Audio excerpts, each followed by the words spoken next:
Welcome back to the near peer series on political science for civil service. आज हम अपने पहले lecture का आगाज स्टेट सिस्टम से करेंगे. Whenever we discuss the political theory or foundation of political theory, state system is the fundamentally most important question that we would like to address. But before we delve into the specificities of any topic, I would like to discuss some very basic questions जो कि ज्यादातर students को face करने पड़ते हैं. उनमें पहला बहुत बुनियादी सवाल ये होता है कि हम आखिर कितने सफ़े अपने एग्जाम में यूज करें. How many pages to write. So there is no universal answer to that. First of all, the more you write the better it is, but of course you have a limited time period और आपने उसी time के अंदर, वक्त की कैद के अंदर अपने आंसर को मुकम्मल करना होता है. तो as a rule of thumb you can write, you have to write on an average 6 to 8 pages per question. अब 6 to 8 pages से मेरा मुराद क्या है? Like the face of it. So this is the one face, this is second face. So theoretically you have to write almost 8 such faces ideally, which means that 4 pages and 8 faces per question. और फिर अगला सवाल जो होता है कि हमारे answer का सिंटेक्स क्या हो, वो क्या स्ट्रक्चर हो हमारे क्वेश्चन का जो कि हम एचएस मार्क्स स्कोर करने को दे. तो उसमें बेसिक रूल सबसे पहला तो ये है कि आपके हर सवाल के शुरू में एक इंट्रोडक्शन हो और एंड पे कंक्लूजन हो, और उसके अंदर आप जितनी हेडिंग्स, सब हेडिंग्स ऐड कर सकते हैं वो आपको ऐड करनी चाहिए. Another point of suggestion for securing good marks is कि आपके कंक्लूजन वाले जो हेडिंग से पहले एक क्रिटिकल एनालिसिस की हेडिंग हो, जिसके अंदर आप उस क्वेश्चन के बेनिफिट्स या उसके नुकसान, उसके ऊपर यहाँ पे एक पॉजिटिव क्रिटिक लिखें कि उसके क्या फवायद रहे हैं, या आप उसके ऊपर एक नेगेटिव क्रिटिक लिखें कि उसके अंदर क्या मसले थे. So as we go along, we will do the critical analysis of all the topics and questions ourselves, so you will have better understanding. So coming back to the topic, which was state. There are almost 195 states in the world, countries. but आखिर एक रियासत होती क्या है? Political science के अंदर रियासत की एक टेक्निकल डेफिनेशन और एक टेक्निकल अंडरस्टैंडिंग को फॉलो किया जाता है. वो क्या है? सबसे पहले उसके मल्टीपल फीचर्स हैं, उसके अंदर मल्टीपल कैरेक्टरिस्टिक्स हैं जो हम बारी बारी देखेंगे. सबसे जो बुनियादी चीज है किसी भी रियासत के अंदर, किसी भी स्टेट के अंदर, वो ये कि उसकी एक डिफाइंड बाउंड्री होती है, जिसे आप आम जुबान में बॉर्डर भी कहा करते हैं. तो जैसे आपको कैसे पता है कि इस लाइन के पड़े पाकिस्तान है और इस लाइन के इस तरफ इंडिया है? ये एक डिफाइंड बॉर्डर है. ये जो मैप्स में हमें नजर आता है, जो कि इंटरनेशनली रिकॉग्नाइज्ड एक डिफाइंड बॉर्डर है, जिसके एक तरफ एक कंट्री लाई करती है और दूसरी तरफ दूसरी कंट्री लाई करती है. इसी वजह से जो कश्मीर का इलाका, जो कि दोनों कंट्रीज उस पर क्लेम करती हैं और उस पर कोई सोल्यूशन अभी तक नहीं आया, इसीलिए उसे एक डिस्प्यूटेड टेरिटरी कहा जाता है, which neither belongs to Pakistan, neither belongs to India according to international law. The second important feature, you don't know who that person is, you have never ever met that person in your life, but despite that you feel a sense of bonding and association with that person by virtue of the fact that you see yourself being connected to a very larger structure, a larger group of peoples who belong with one particular identity, that is Pakistani identity. तो वो अपने आप को एक cohesive और coherent socio political unit के साथ आप अपने आप को देखते हो, बिकॉज वो आपकी प्राइमरी आइडेंटिटी फोर्ज करता है.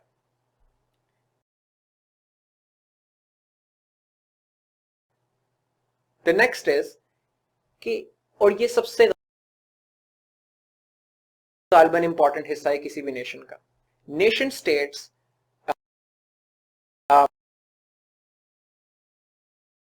Run on commonalities.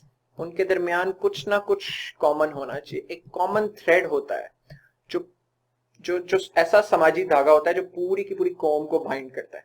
अब वो कोई भी चीज हो सकती है. It could be a similar cultural experiences, it could be same race, it could be same ethnicity, it could be same language, anything that binds people together. तो उस बेसिस पे, और it could be religion. तो आप इस तरह देखते हैं कि पाकिस्तान के अंदर एक religion is the primary source of national identity. इसी तरह अगर आप अमेरिका में चले जाएं तो अमेरिका के अंदर religion is not the primary source of identity but certain political values. So America के अंदर their freedoms, liberties और political जो उनकी ideologies हैं, they will more subscribe to that identity rather than their religion. तो that constitutes their version of nation and religion constitutes our version of what we deem as our nation. चौथी चीज इसके अंदर ये है कि नेशन हमेशा से अस वर्सेस देम की डिवाइड क्रिएट करती है. अस वर्सेस देम की डिवाइड ये है कि अब पूरी दुनिया के लोग तो पाकिस्तानी नहीं हो सकते, पूरी दुनिया के लोग तो किसी एक कंट्री के नहीं हो सकते. तो आप एक नेशन की डेफिनेशन जब आप बनाते हो तो there are automatically people who are included in that definition and there are automatically by default there are people who are excluded from that definition. तो अगर आपकी आइडेंटिटी से एथनिसिटी पे बेस करती है तो all those people who do not belong to that ethnicity or all those people outside of that simply are not part of your nation. जैसे south Korea के अंदर identity is based on their ethnicity, तो हम कभी south Korean नहीं है, हम we were not South Koreans because their identity is based on ethnicity and we would like it seems very obvious but this is the fundamental premise कि nations divide करती हैं लोगों को. It is not fundamentally a wrong thing just because it divides people into different identities. तो nations के अंदर हमेशा us versus them की divide होती है. कुछ उस nation का हिस्सा होते हैं और जो उस definition पे नहीं होते वो उस national group से बाहर consider होते हैं. आखिरी चीज, एक काफी चूंकि इमोशनल अपील अटैच है नेशंस के साथ ऑफ बीइंग अ नेशन, कौमी जज्बा जिसे कहा जाता है, नेशनल स्पिरिट जिसे कहा जाता है, पेट्रियटिज्म कहा जाता है, उसकी वजह से आप एक बहुत इमोशनल एसोसिएशन होती है अपनी कौम के साथ और वो it almost seems innate, it seems biological and we often say cricket matches में otherwise that we bleed green. आप अपना खून निकाल के देखें, you don't bleed green, you bleed red. Every person in this world bleeds red. No one bleeds green. What does this mean? इसका मतलब यह है कि नेशन का concept is artificial. It's not innate, it's not biological, it's not something natural, it is something that is the product of artificial construction. ये जो imagine communities फिक्रा लिखा है, ये किताब थी एक पॉलिटिकल साइंटिस्ट जिसका नाम बेनेडिक्ट एंडरसन था, जिसके तहत उसने ट्रेस किया था कि हिस्टोरिकली नेशन बिल्डिंग किस तरह की गई और मुख्तलिफ किस तरीके से नेशंस का कॉन्सेप्ट इन्वेंट हुआ और आप के जो आइडियल्स हैं नेशन के और हीरोज हैं वो किस तरीके से क्रिएट किए जाते हैं. एक पॉइंट ऑफ एंट्री इसके अंदर ये है कि तमाम रियासतों के पास, तमाम अकवाम की अपनी अपनी रियासतें नहीं होती. All nations do not have their own nations. That is why there are certain nations who are recognised as unique nations, यानी उनकी कल्चर, उनकी आइडेंटिटी यूनिक समझी जाती है, but still they don't have a political territory. That is Kurds, Roma and Palestinians. Kurds in Turkey, Syria, Iraq are fighting for their independent state. Roma people, by their very definition, are known as the stateless people, and we all know the sad story of the Palestinians कि किस तरह उनकी nationhood को statehood में convert नहीं किया जा रहा. अब ये दो concepts हो गए आपके पास, state और nation. जब इन दोनों को आप merge कर देते हैं तो concept बनता है complete the sentence nation state का. लेकिन उससे पहले हम कुछ एग्जांपल्स इंपॉर्टेंट देख लेते हैं जो डिफरेंट तरीके से लोगों ने अपनी नेशन बिल्डिंग किस तरीके से की हुई है. सबसे पहले हमारे पास कुछ ऐसी नेशंस हैं जो एथनिसिटी की बेस पे उन्होंने अपनी नेशनल आइडेंटिटी या नेशनहुड के कॉन्सेप्ट को डिफाइन किया, जिसके अंदर South Korea, Japan, Iceland, Portugal, ये वो कंट्रीज हैं जिन्होंने अपनी सेम एथनिसिटी, और ये सिर्फ उन्हीं मुमालिक में काम कर सकता है जहां पर मल्टी एथनिक पॉपुलेशन नहीं है. सो साउथ कोरिया के अंदर प्रोडोमिनेटली कोरियन पॉपुलेशन है by ethnicity, like it's overwhelmingly Korean, so that's why it is based on their ethnicity. Same goes with other 3 countries as well. There are certain countries that base their national identity or their historically their national integration has been forged by a common language. So France में for instance French language is the common denominator. French used to be a language that was only spoken by the people of Paris, and so it was known as Parisian French.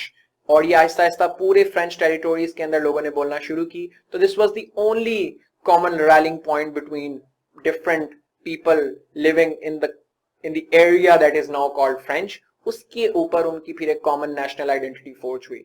इसी तरह Indonesia के अंदर जो उनकी बहाई Indonesian language है उसके गिर्द इंडोनेशिया के जो मल्टीपल आइलैंड्स हैं, the Indonesian archipelago which constitutes of multiple islands, उनके बीच में सिर्फ कॉमन पॉइंट ये है, otherwise they have very different religions. Bali is Hindu, Jakarta is Muslim, some parts are Christian, predominantly it's Muslim in terms of the quantum of people, but language has been historically the force that has binded them together. More examples. Nations based on shared history, heroes, customs or culture. These are applied for countries who are multi-ethnic, multicultural, multiracial and multilingual societies. Societies that often have a lot of different biological characteristics. तो in the sense के आप अपनी ethnicity नहीं बदल सकते. If you are born into an ethnicity, you cannot change your ethnicity. तो ऐसी countries फिर ethnicity के ऊपर nation building की बजाय अपने common culture, common history या collective struggle of collective consciousness के ऊपर base करती हैं अपनी identity. ये हम देखते हैं कि किस तरह स्विट्जरलैंड, चाइना और इंडिया के केस में हमें नजर आता है. India is such a Divers country, it's multilingual, multi ethnic, multicultural, और अगर वो किसी एक एथनिसिटी की बेस पे अपनी नेशनल आइडेंटिटी फोर्ज करेंगे तो काफी ज्यादा कम्युनल वायलेंस के और डिसरप्शन के खतरात नजर आते हैं. और हम आज भी देखते हैं जब भी अपनी नेशनल आइडेंटिटी को वो फोकस करने की बजाय अपनी पैरोकियल आइडेंटिटीज लाइक अपनी हिंदू आइडेंटिटी या नॉर्दर्न इंडियन आइडेंटिटी पे फोकस करते हैं तो किस तरीके से कम्युनल कॉन्फ्लिक्ट्स बढ़ जाती हैं. तो इसीलिए ऐसी कंट्रीज कोशिश करती हैं कि अपने कॉमन कल्चर, इंडिया में जैसे कलेक्टिव स्ट्रगल अगेंस्ट कॉलोनाइजेशन, तो जो उनकी डीकॉलोनाइजेशन स्ट्रगल थी जिसके अंदर डिफरेंट लीडर्स ने हिस्सा लिया, अबुल कलाम आजाद से लेकर गांधी से लेकर नेहरू तक, तो उन्होंने उसके ऊपर फोकस करते हैं रादर देन के वो अपनी किसी पर्टिकुलर आइडेंटिटी पे फोकस करें. इसी तरह चाइना, इवन दो चाइना में एथनिसिटी डोमिनेंट एथनिसिटी हैन चाइनीज कहलाती है, लेकिन वहां पर तिब्बतन्स भी रहते हैं. चाइना के अंदर योगर मुस्लिम्स भी रहते हैं जो जिंगजांग प्रोविंस के अंदर. तो चाइना ने अपनी जो पूरी की पूरी नेशनल आइडेंटिटी है वो अपनी कॉमन हिस्ट्री के ऊपर बेस की है. देयर कम्युनिस्ट स्ट्रगल जो कि माओ जेडोंग के अंडर उन्होंने लीड की थी, and Mao Zedong is revered as a founding father, as a father figure, और उस कॉमन हीरो और उनकी common struggle against capitalist structures to establish a communist regime, इसको वो अपनी नेशनल आइडेंटिटी के तौर पे यूज करते हैं. सिमिलरली कुछ नेशंस हैं जो इस्लाम या कोई अपने पर्टिकुलर मजहब के ऊपर अपनी नेशनल आइडेंटिटी को बेस करते हैं. Unsurprisingly Pakistan is one of them. Iran, since Iranian revolution of 1979, has been basing their identity on a peculiar version of Islam, their own version of Islam, which is the Shiite Islam. Saudi Arabia is completely opposite in terms of their sect, but वो भी एक Islamic identity के ऊपर उन्होंने अपनी nation का concept जो है फोर्ज किया हुआ है. इजराइल ने अपनी जूइश आइडेंटिटी के ऊपर अपना नजरिया जो है वो सारा का सारा बेस किया. तो ये वो तमाम डिफरेंट कंट्रीज जिसके अंदर हमने देखा कि कुछ एथनिसिटी की बेसिस पे आपके सामने, कुछ लैंग्वेज की बेसिस पे, और कुछ अपनी शेयर्ड हिस्ट्री, कल्चर, हीरोज या कस्टम्स की बेसिस पे, और कुछ रिलीजन की बेसिस पे आइडेंटिटी फोर्ज करते हैं. और अब हम जब अगला लेक्चर कंटिन्यू करेंगे तो उसके अंदर हम देखेंगे कि नेशन और स्टेट को मिलाकर नेशन स्टेट कैसी होती है. Till then, see you.